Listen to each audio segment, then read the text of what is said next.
هلا جينا للعام او للبرج الاكثر تعبا، انا بعتبره خلال السنه القادمه. انا اذا بتقولوا لي بين 12 برج، انا بعتبر الجدي هو البرج الاكثر تعبا.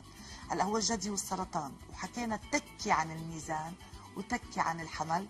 هلا الجدي اخر الابراج اللي ممكن تحمل جزء من تعب.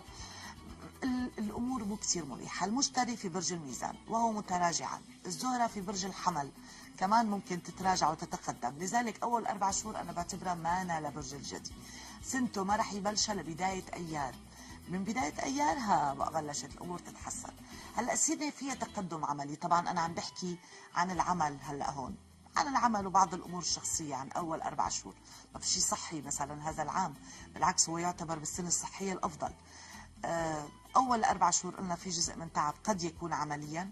هلا من الخامس وما بعد الأمور بقى بتبلش تتحسن، خاصة صحيا، خاصة كعلاقات عائلية، كتحسن ممكن يكون ارتباط. الأمور العاطفية بالغالب مصدر التغييرات.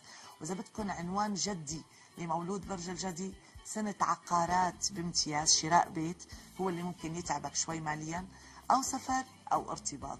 هلا هذا كله رح يعملك متعب، ما رح ترتبط وانت كثير مرتاح، خاصة على الصعيد المالي. لأنه إذا تسألوني أنا الأكثر تعبا، فأنا أظن الأمور المالية هي الأكثر تعبا لمولود برج الجدي.